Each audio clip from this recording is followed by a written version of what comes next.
All right, old school NBA fans, self-researched NBA facts. Got yet another video for you.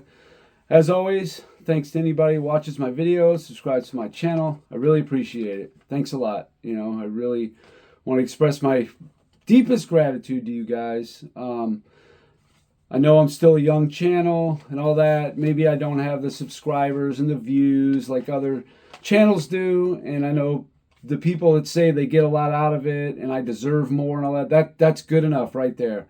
I'm happy where things are and I enjoy doing it. It's great interaction with the people watching it and also the research itself. I get a lot out of it. I really enjoy it.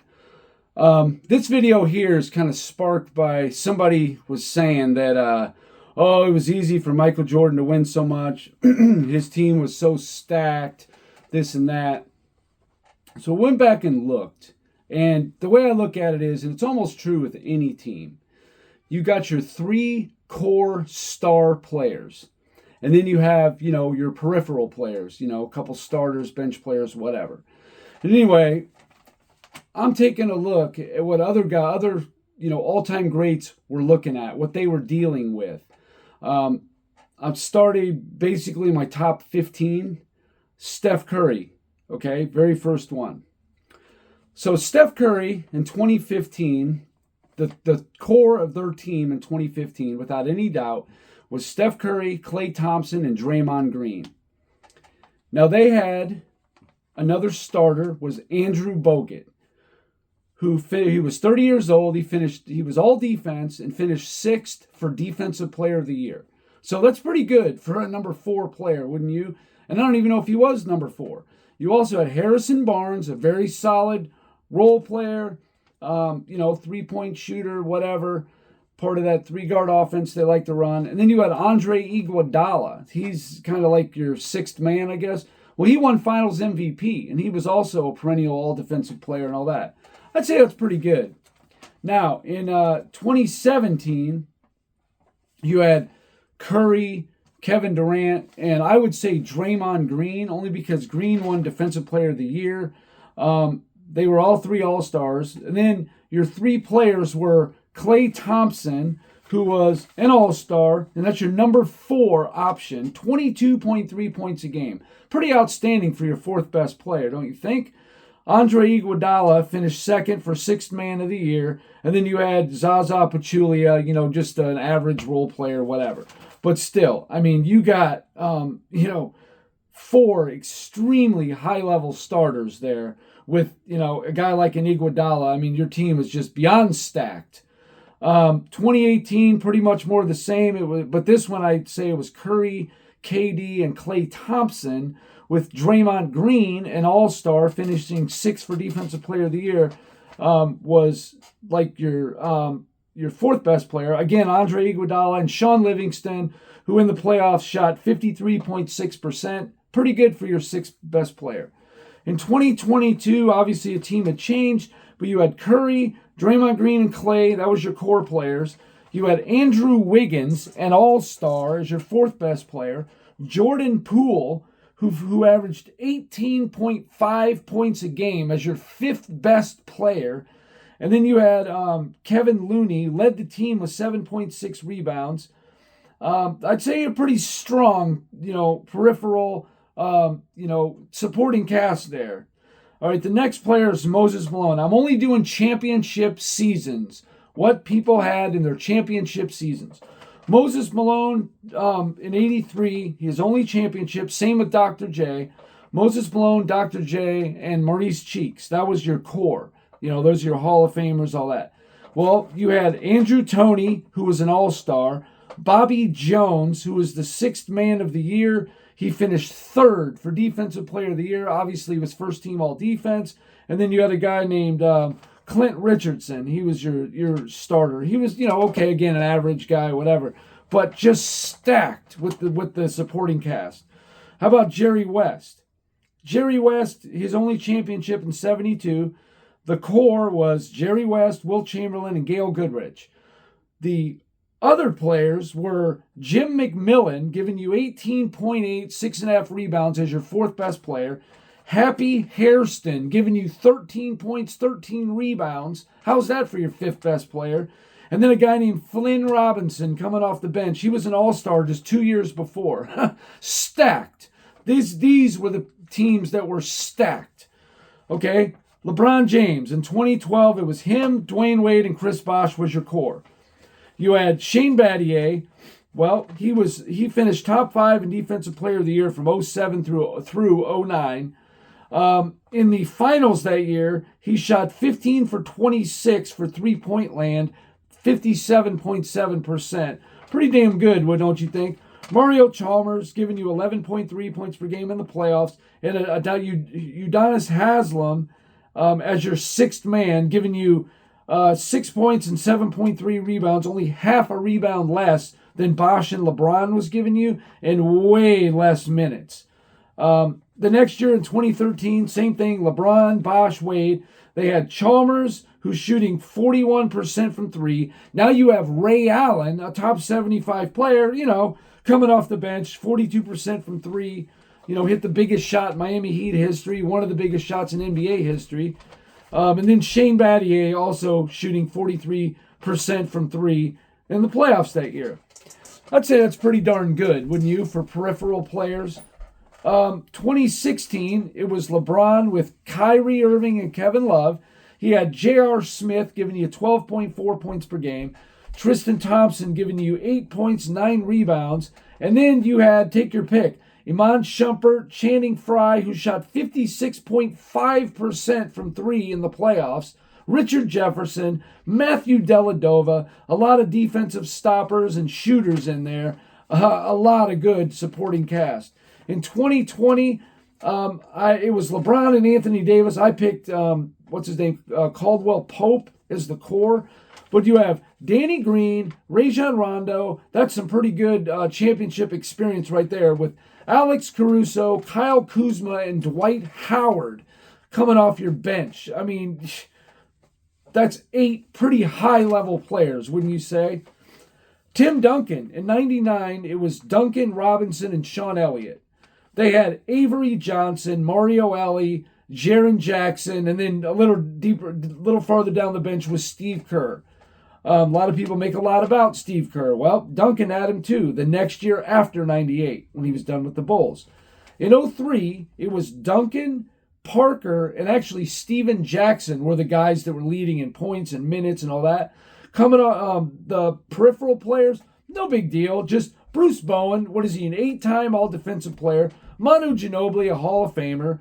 David Robinson is last year, a top 75, and for me, a top 25 all-time player. Malik Rose, who was giving you 10.4 points per game. Steve Smith and Steve Kerr coming off the bench. No big deal. Loaded, stacked. That's stacked right there. 2005, Duncan, Parker, and Bowen were the core this time. You got Ginobili, Robert Horry, Brent Barry, Glenn Big Dog Robinson, Nazir Muhammad. You got, Rashan Nesterovic. He was an 8-9 year starter. I mean, this is what we're talking about when we say stacked and loaded. This is what we should be talking about. In 07, you had Duncan, Parker, Bowen, but you had Ginobili, Michael Finley, Robert Horry, Brent Barry. These are extremely good peripheral players. Extremely good. Olajuwon. In 94, it was him, Otis Thorpe, and Vernon Maxwell. So his core wasn't really that strong. But he also had Kenny Smith, Robert Horry, Sam Cassell, Mario Elie. I mean, shooters abound, good players. Sam Cassell made All-NBA. Kenny Smith was on an MVP ballot one year. Robert Horry, how many championships that guy won? A bunch of big shots. Mario Elie hit big shots. 95, they traded Thorpe, so it was a little less. It was Hakeem, Drexler, and Robert Horry was their core. And then you got Kenny Smith, Mario Elie, and Sam Cassell. Still a stacked team. No doubt about it. Really good players there. Wilt Chamberlain. In 72, it was the same as Jerry West with, Goodrich and Jerry West with McMillan, Happy Hairston, and Flynn Robinson. In 67, it was Wilt Chamberlain, Hal Greer, a top 75 player, and Chet Walker, a Hall of Fame player. That was your core. And then They had Luke Jackson. He was a one-time All-Star. Wally Jones, a very competent, high-level starter. And Billy Cunningham, a top 75 player, as your sixth man. Stacked. That's stacked. And you ain't seen nothing yet. Larry Bird, 1981. His core was himself, Robert Parrish, Nate Tiny Archibald. They had Chris Ford, who was basically like a Danny Ainge type player. Kevin McHale, coming off the bench, a top 75 player. Cedric Maxwell, the finals MVP. ML Carr, a guy who was all defense, got a steals title. In 84, Bird Parrish and Dennis Johnson was the core, with McHale, Cedric Maxwell, Gerald Henderson. He was a starting point guard. If you guys don't know who he was a solid player. He averaged 12.5 playoffs points per game in the playoffs as your fifth or sixth best player. And then you had Danny Ainge, and you had a guy named Scott Wedman, a two-time All-Star, two-time All-Defense. I think he was around 30 years old at that time. Also, you had Quinn Buckner, a guy who was four-time All-Defense, and ML Carr, again, the steals title and All-Defense. This team was just unbelievably loaded. In 86, Larry Bird, McHale, and Dennis Johnson was the core. You had Robert Parrish, Danny Ainge, Bill Walton. That's two top 75 players outside your core, with Scott Wedman, a multiple-time All-Star, and a pretty solid player named Jerry Sichting. He was decent too. The Celtics were just stacked in the 80s with bench players. Unbelievably stacked. Now, Kareem Abdul-Jabbar in 71. It was Kareem, Oscar, and Bob Dandridge. All three of those guys are in the Hall of Fame. Two of them are top 15, 16 all-time players. They had John McLaughlin giving you 16 points a game as your number 4 player. He was an all-star. Greg Smith, 11.6 per game in the playoffs. That's as your, fifth best player. Lucius Allen. This guy had two top 20s for MVPs in 73 and 74. This is his second year. He's just getting started. But he shot 50.6% field goal percentage in the playoffs as a point guard. And we all know how the shooting percentages weren't that great back then, but it was for him. Bob Boozer, another guy, one-time All-Star, giving you 7.4 points per game, 5.3 rebounds per game in the playoffs. I mean, this guy averaged between 15 and 22 points per game in the 4 seasons prior. He goes to the Milwaukee to be on the bench. This is a high level player, and he's like the 9th guy in minutes played. They were just loaded. And then in 1980, your core was Kareem, Magic, and Jamal Wilkes. You had Norm Nixon. You had Michael Cooper, a guy named Jim Chones, giving you 10.6 points a game as your 6th man. And then you had Spencer Haywood, 30 years old. He's in the Hall of Fame. He averaged 21 points per game the year before in 79. He was the 1970 ABA MVP coming off the bench. I mean, it's just insane. In 82, Kareem, Magic, and Wilkes again. Nixon, Cooper. This time you got 30-year-old Bob McAdoo, MVP, 3-time scoring champion, giving you 16.7 points, 6.8 rebounds in the playoffs. Kurt Rambis on that team. In 85, you had Kareem, Magic, and Worthy is now your core. You got Byron Scott giving you 17 points a game in the playoffs. Michael Cooper, Hall of Famer. Bob McAdoo, top 75 player, giving you 11.4 points per game. And Kurt Rambis, just loaded. You also had Larry Spriggs. Jamal Wilkes, he got injured, though, after 42 games. He was on the team, for the first 42 games. He didn't make the playoffs or the rest of it. Mike McGee, 10.2 points per game. 11.2 points per game in the playoffs in just 15 minutes. I mean, this is like your 8th, 9th, and 10th guy. They're just loaded. 87, Magic, Kareem, and Worthy, your core, with Byron Scott, Michael Cooper, AC Green, Kurt Rambis, Michael Thompson. I mean, just loaded. 1988, Magic, Worthy, and Byron Scott are now your core, because Byron Scott's a leading scorer on the team at 21.7. You got Kareem, Michael Cooper, AC Green, Michael Thompson, Kurt Rambis. How about Tony Campbell? You know how good that guy was? A guy they didn't protect in the expansion draft. He goes to Minnesota. Between 1990 and 92, he averaged over 20 points a game in those 3 seasons. And this is like their number 9 or 10 guy on the team. Just unbelievably stacked and loaded. Now here's a team that was a little less. the Shaquille O'Neal and Kobe. In 2000, it was Shaq, Kobe, and Glenn Rice was the core. You had Ron Harper, Robert Horry, AC Green, Brian Shaw, and Derek Fisher. I mean, some pretty competent players there, for sure.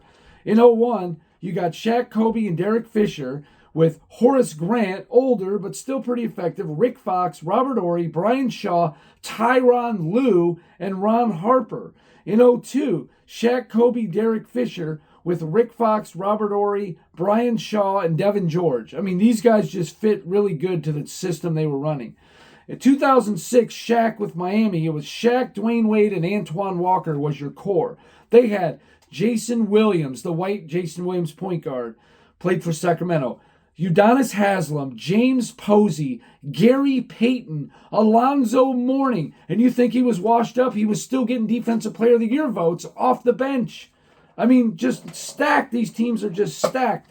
And Kobe, he was on those three with Shaq, but in 2009, it was Kobe, Gasol, Lamar Odom. They had Trevor Ariza, Derek Fisher, Andrew Bynum, who made All-NBA 3 years after, Luke Walton, Shannon Brown, and Jordan Farmer. I mean, those guys are just okay. But the other guys were good. Ariza, Fisher, Bynum, no doubt.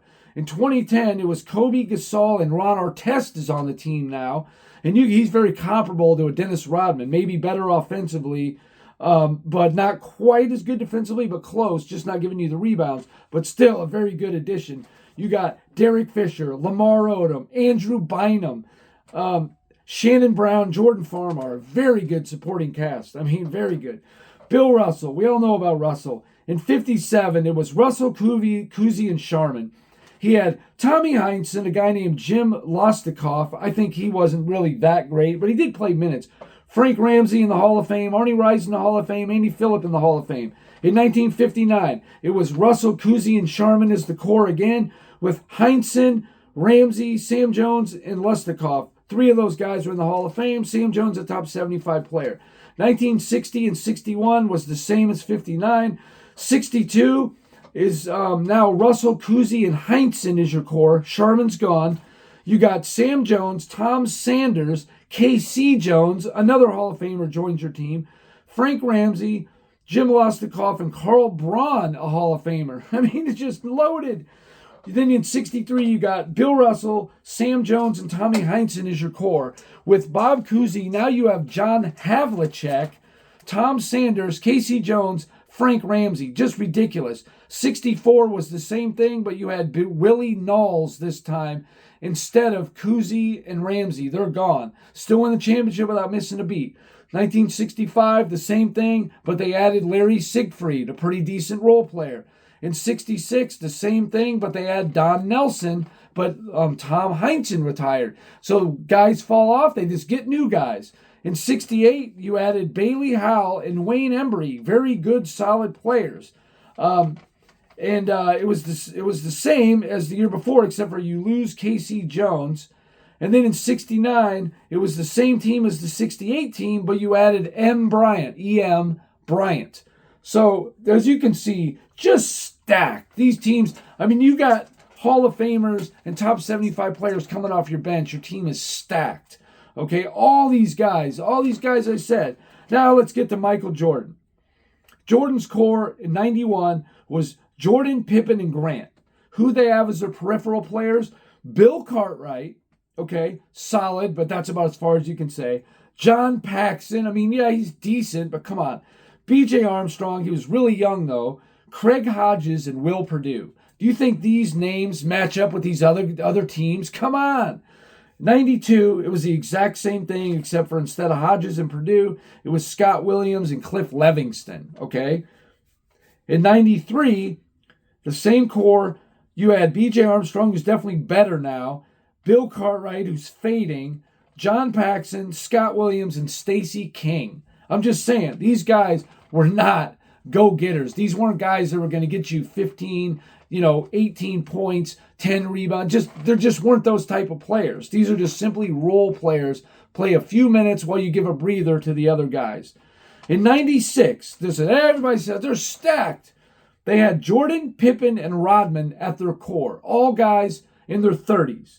All right? You had Luke Longley, a guy that Minnesota just gave away basically. They didn't want him. Ron Harper, who was coming off knee surgery, they really got him for next to nothing the year before. You know, he's averaging, 8-9 points a game. Tony Kukoc, he's giving you 12-13, a total liability on defense, though. Steve Kerr and Bill Wennington. I mean, if you think these guys are high level, okay, Longley and Harper and Kukoc, they were definitely good players, no question. Maybe a little above average, but hardly could you call them stacked. In 97, it was the same thing, except for instead of Bill Wennington, you got Bison Dele, who was, played more minutes, like 15 minutes or more or whatever, giving you like 6 points a game.